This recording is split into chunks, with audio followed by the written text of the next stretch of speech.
Hey, is this store that I created still open? Yes? Okay, let me just squeeze in here. Dang! Imagine leaving 45,000 people in a dark room for 3 months. That's worse than a father not returning. But not. The last time I uploaded on here, I wasn't an adult. Damn! Alright. Hey, Makai, we want answers. Why did you delete all of your videos? And the community tab. And the TikTok page. Okay, enough insult to injury. And the Instagram. More talking. If you're new, I essentially crashed a plane twice. Yes. Don't leave. In the sense that I pivoted once on here to vlogs, then back to animation, then I was gone for 3 months. And some people left. Some hundreds. I mean, fair enough. Cause like, who stands outside an abandoned facility thinking the door will open? I do hope all of you and more come back though. I have the milk. You have to believe me. I mean, communication is key, right guys? No? Alright. I'd posted a video titled, "My Dreams Are Evolving," which, now that I can look back at that 3 months later, I can say with confidence that I was devolving on camera. Guess what happens when you work day and night for months on end to pump out a total of 1 video a month?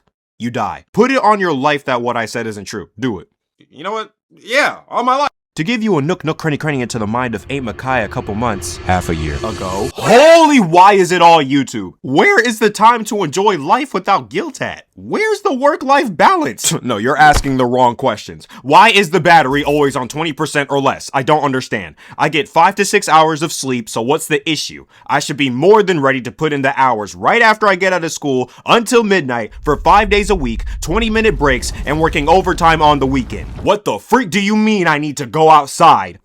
I don't need the sun. Blackout curtains or...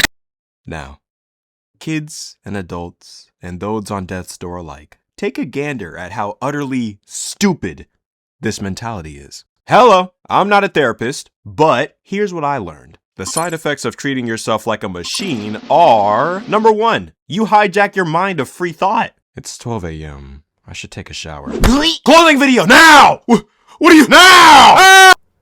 Number 2, you develop a severe aversion to said thing that you're slaving away at. I couldn't open Clip Studio for weeks, and if I did, it went by as fast as... Alright, number 3, what the freak is that? I want to be a rapper. What?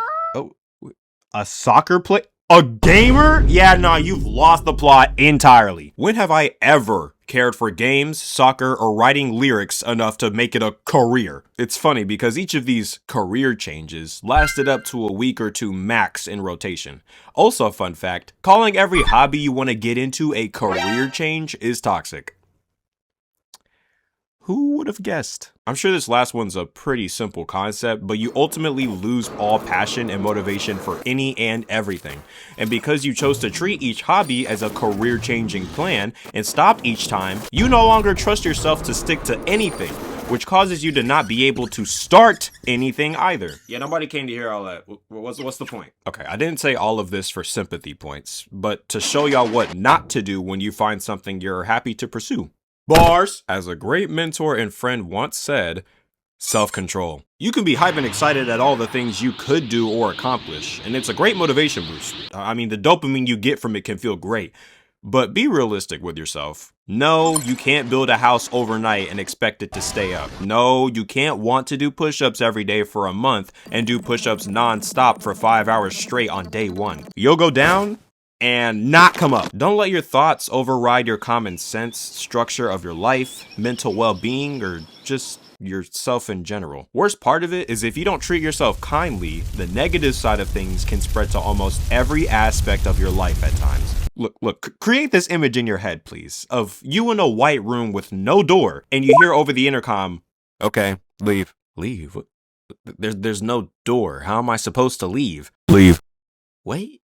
What kind of analogy was that? I've taken some time away from things, and I'm back with a new mindset. I'm not brand spanking new iPhone 17 Pro new, but I'm refurbished iPhone 17 Pro new. And with this refurbishedness, I have some things that I totally wrote down on this real piece of paper that helped me get out of this rut. And to prove that my return isn't temporary. I went for walks when my mind became too crowded. Honestly, just leaving the house in general helped me a lot. You'd be surprised. Or maybe you wouldn't, and that was just common sense. Anyway, what made the walks even more beneficial for me, though, was talking out loud about the most important thing on my mind and letting my mouth run itself. It was the equivalent of throwing up. No, that's a bad example. It was the equivalent of airing out a fart by cracking a window. That wasn't much better. Guys, I tried journaling and I genuinely cannot do it. That one ain't work, but recording audios about it did. Do not make ChatGPT your therapist. Get a real one. I found it much simpler to spill the words out as they came, so the same thing as walks, but better. Don't throw me in the black hole for this, but TikTok also helped, I guess. I use it as a tool half of the time, and there are some pretty informed people on there. Do not use TikTok as a therapist though, get a real one. Working out was a big one. Research for ADHD has shown that working out has some real benefits. Obviously, right? But no, not just in those ways. The effects that I benefited from on top of the normal ones were increased sleep quality, confidence, and enhanced self-regulation. In a way, it sort of filtered my brain. Like lifting funny shapes sort of took all that pent-up energy in my head and regulated it. Frick! Great script writing, brother. The people will resonate with that one. Glee. Man, being kind to myself was a huge thing for me once I actually started doing it. Even the little things like taking a shower, even though I've been doing that for 18 years now. Or listening to my favorite song after cleaning up as a reward. Sounds much better than gluing myself to a chair, animating for 8 hours in that chair, then leaving it like it was nothing, doesn't it? And then expecting the same thing tomorrow. With 5-minute breaks! Stare at the wall to re-stimulate your brain. LOL, no, I'm not kidding. This is really putting everything I put myself through into perspective. I do want to say, I am okay now. I've been reimbursed for treating myself like a human with my happiness. Who would have guessed? Which is all I ever wanted with this content thing, but all I did was destroy it on day 10 from doing the most. You gotta chill out, man.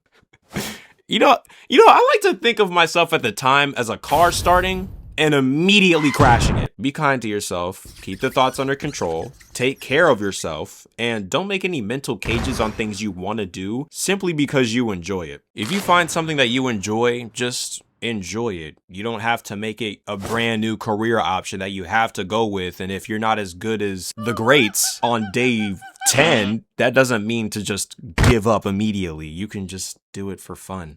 I'm not necessarily telling you this, but I'm telling myself this also because I genuinely don't even know how I got in that mind frame to begin with. I just know it's something you're generally not supposed to do. It's not the healthiest thing for your brain to like cleaning and then all of a sudden be the best cleaner the world has ever seen. Like if I look at my floor, I should see my future and more. Bars again, my goodness. Somebody hand me a Grammy. Give me an Oscar. Oh, my time is up? Sorry. Okay. I'll see you in the next one. No, I'm not leaving. Yes, I'll stop deleting stuff. Subscribe. Bye.